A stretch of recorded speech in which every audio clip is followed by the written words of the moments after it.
In this section of the test, you will hear short conversations and talks. You will answer questions based on what you hear. Mark the best answer on your answer sheet.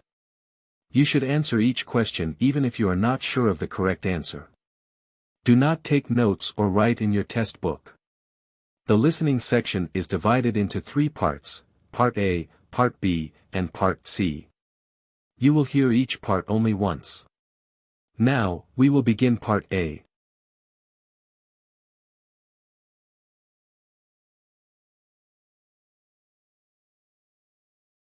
Did you finish the report for the meeting tomorrow? I'm almost done, but I need to check some data before submitting it. What does the man mean?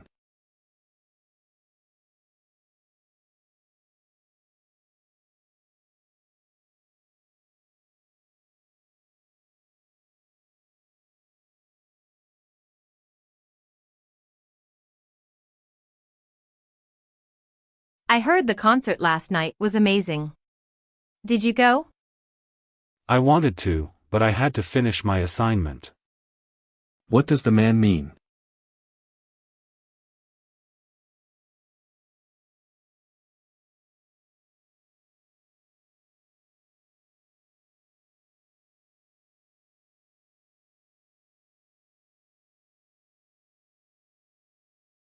Do you think we should take the bus or the train to the city? The train is faster, but the bus is cheaper. What does the woman suggest?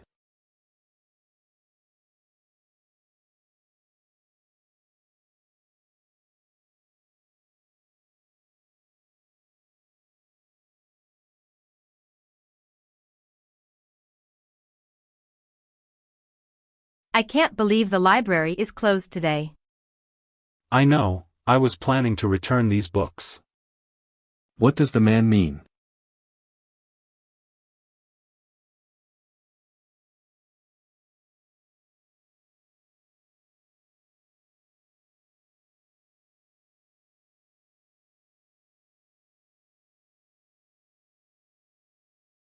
Did you see the email about the schedule change? Yes, but I'm not sure if I can make it to the new time. What does the woman mean?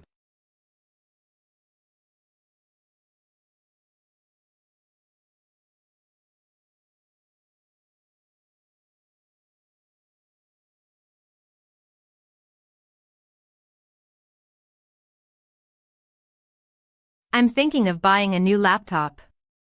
Any suggestions? You should check out the new models at the electronics store. What does the man suggest?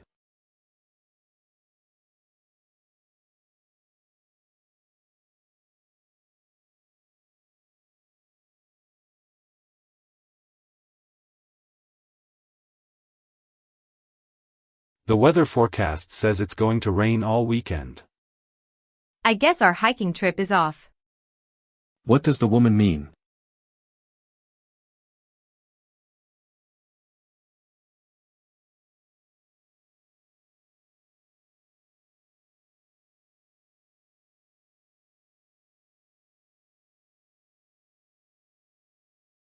I'm so tired. I stayed up late studying for the exam. Maybe you should take a nap before class. What does the man suggest?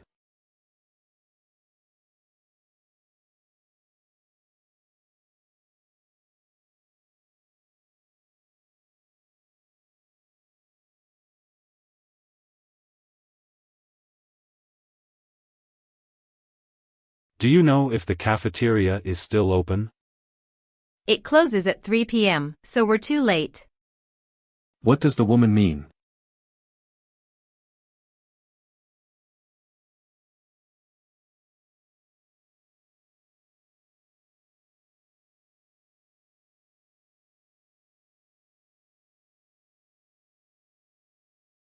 I can't find my keys.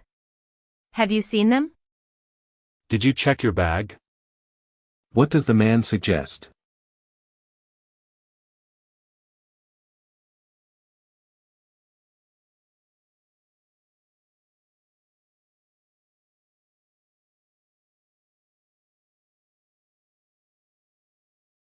I thought the movie started at 7 p.m. It does, but we need to leave early to find parking. What does the woman imply?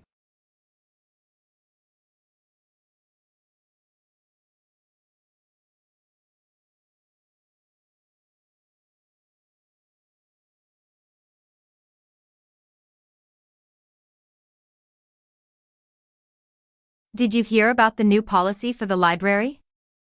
Yes, but I'm not sure how it affects us. What does the man mean?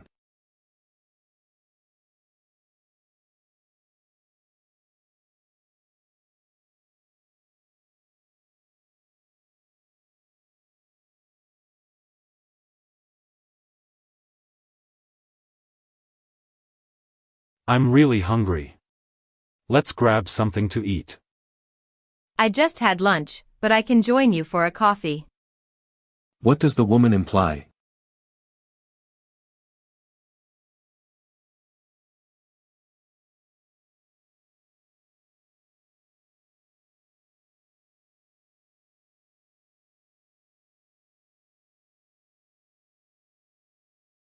I can't believe I missed the deadline for the project.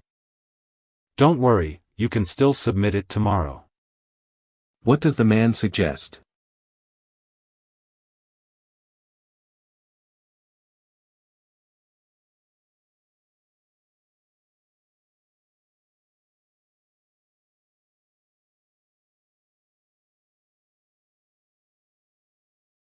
Do you think we should call a taxi or walk to the restaurant? It's not far, but it's raining heavily. What does the woman imply?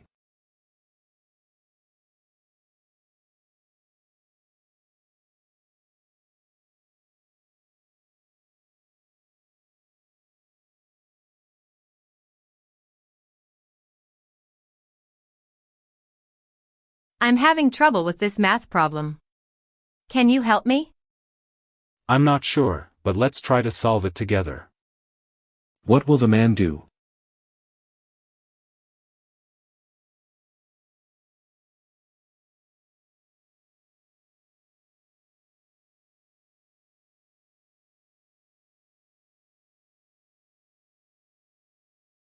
I heard you're moving to a new apartment. Yes, but I still need to pack all my things. What does the woman mean?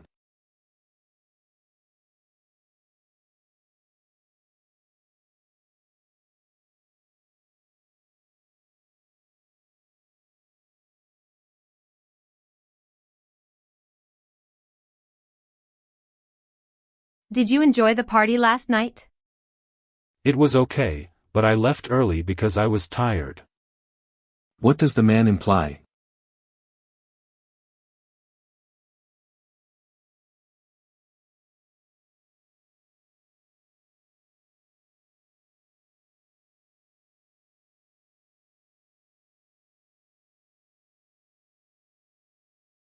I'm thinking of taking a vacation next month. That sounds great, but don't forget about the project deadline. What does the woman remind the man about?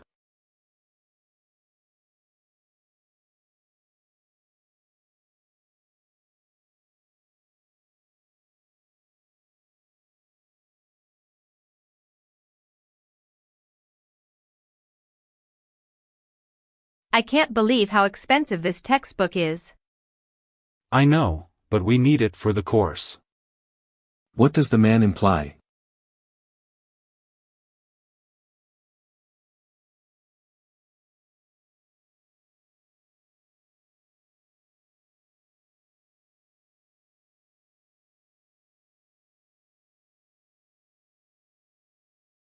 I'm really stressed about the presentation tomorrow. Don't worry, you've prepared well. Just relax. What does the woman suggest?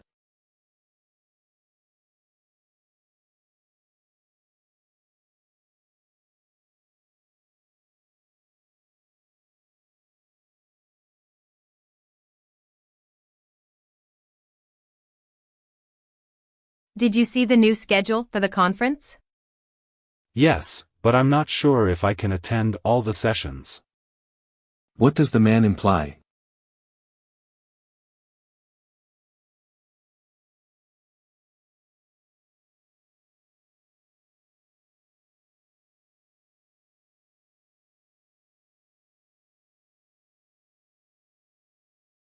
I'm thinking of buying a new car.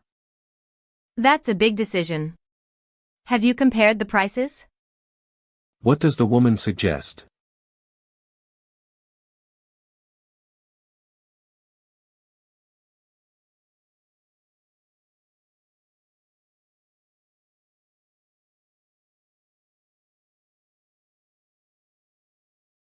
I'm so tired of this traffic every morning. Maybe you should try leaving earlier. What does the man suggest?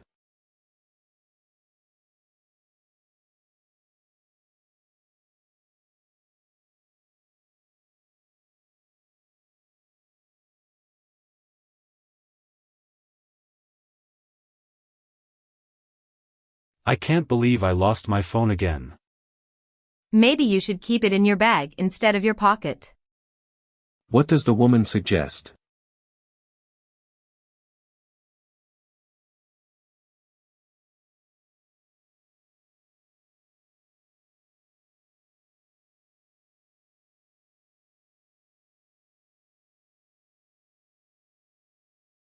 Did you finish the report for the boss? I'm almost done, but I need to check a few details. What does the man imply?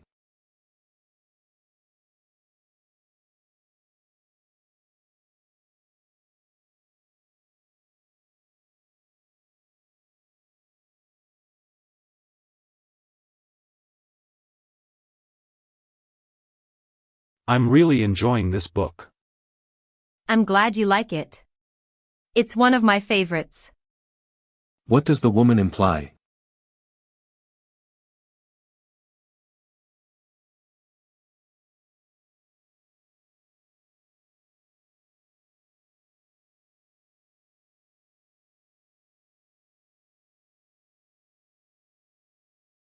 I'm thinking of joining the gym. That's a good idea, but it can be expensive. What does the man imply?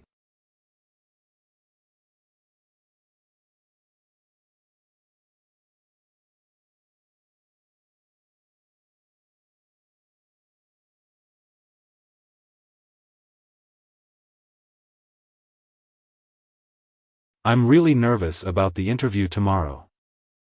Just be yourself, and you'll do fine. What does the woman suggest?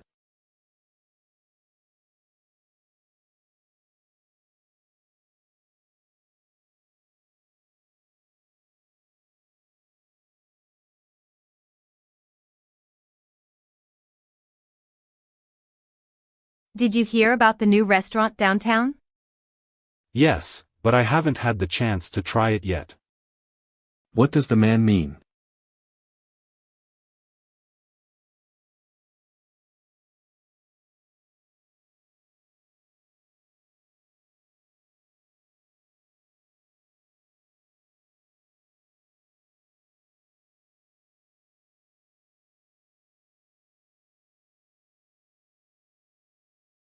Listen to a conversation between two students, Sarah and Mark, about a research project.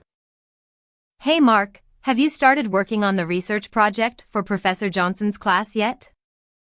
Yeah, I've started, but I'm having trouble finding enough sources for my topic.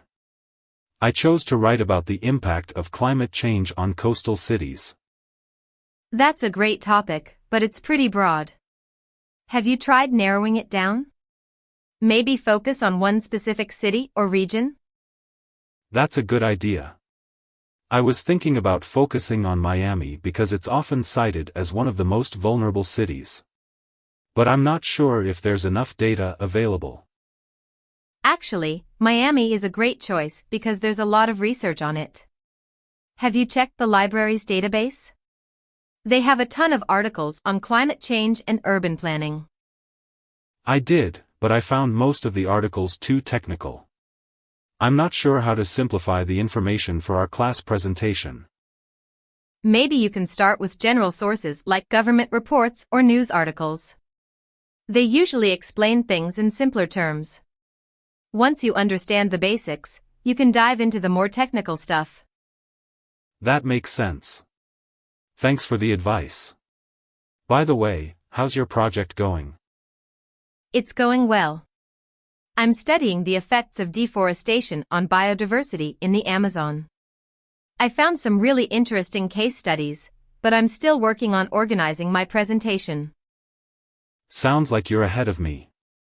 Good luck with it. Thanks, you too. Number 31. What is the main topic of Mark's research project?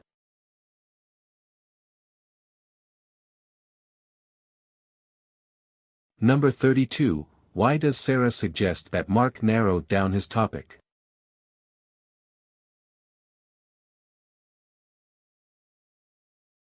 Number 33. What does Mark find challenging about the articles he read?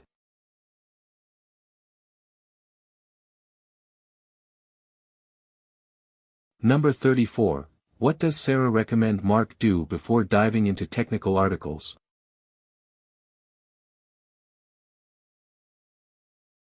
Number 35. What is Sarah's research project about?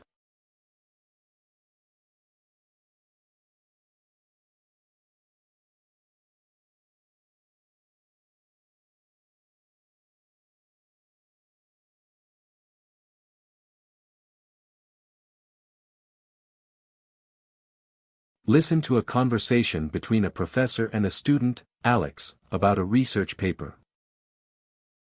Alex, I've reviewed your draft for the research paper on renewable energy.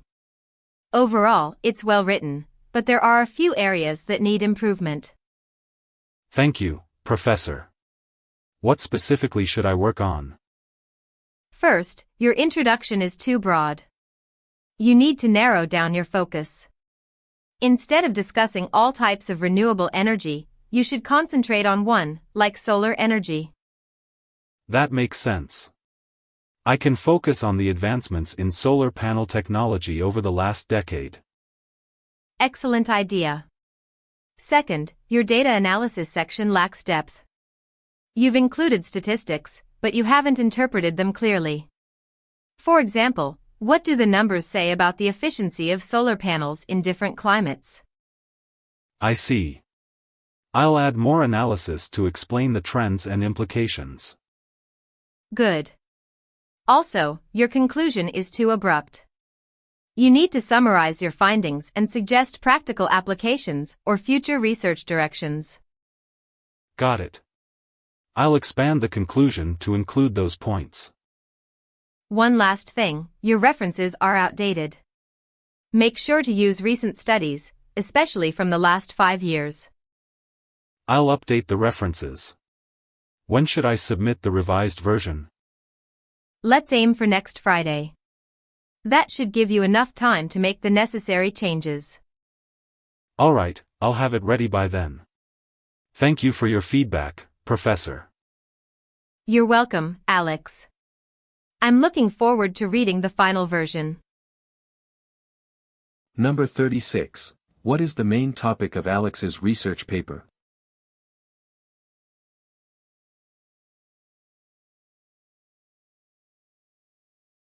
Number 37. What does the professor suggest Alex do with the introduction?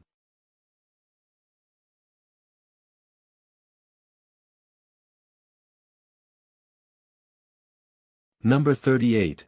What is the problem with the data analysis section?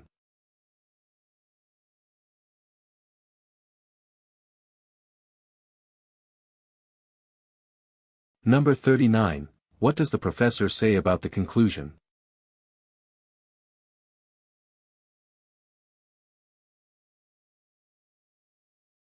Number 40. When is Alex expected to submit the revised paper?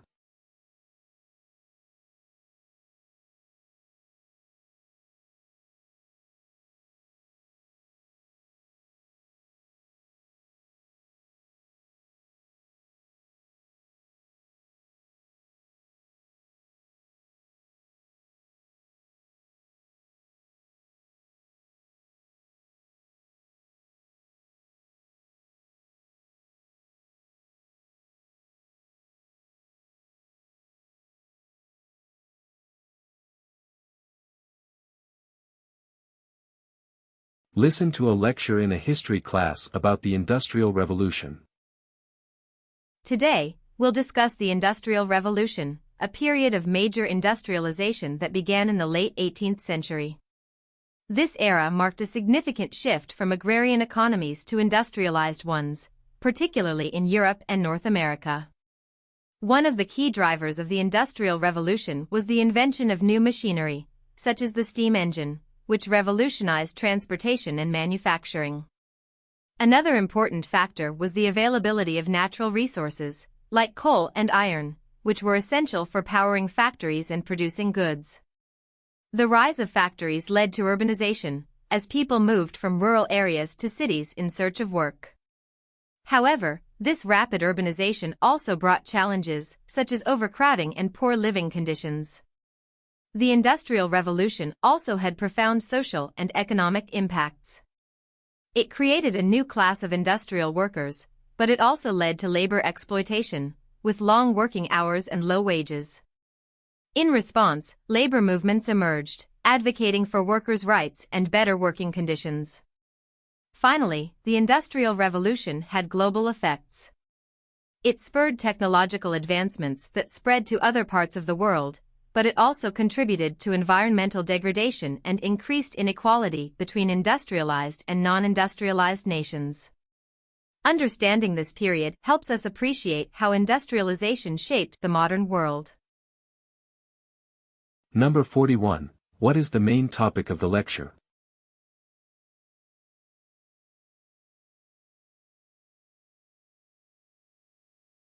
Number 42. What was one of the key drivers of the Industrial Revolution mentioned in the lecture?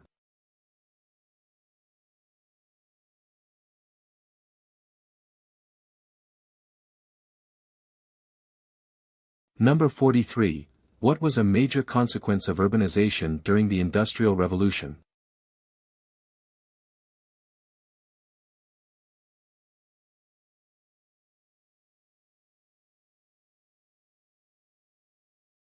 Number 44. What did labor movements advocate for during the Industrial Revolution?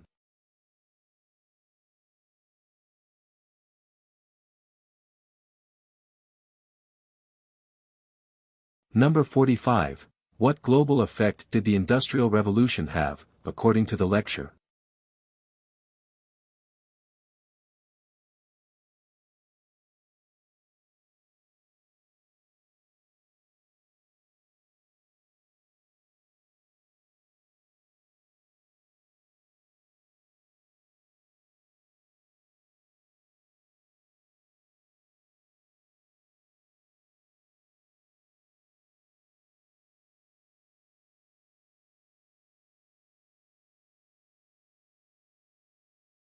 Listen to a lecture in an economics class about the concept of opportunity cost.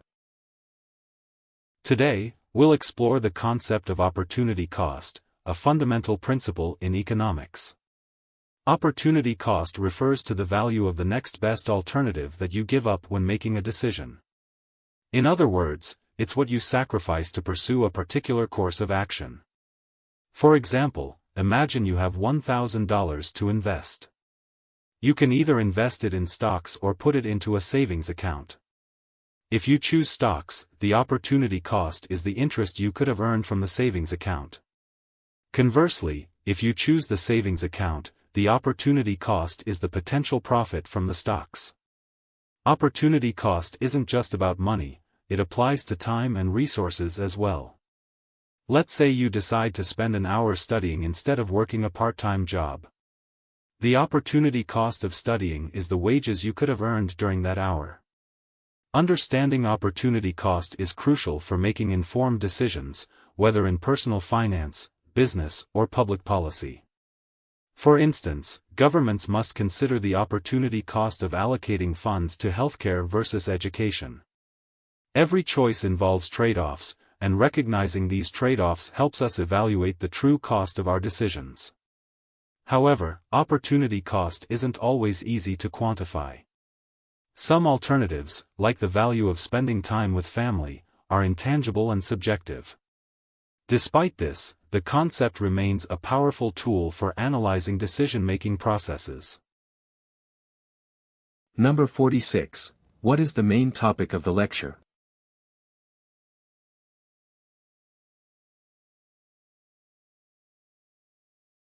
Number 47. What does opportunity cost refer to?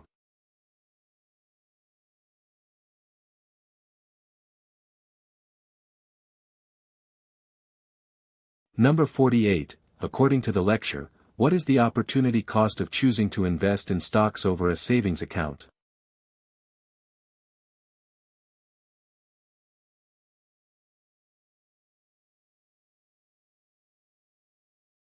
Number 49. How does the professor illustrate the concept of opportunity cost using time?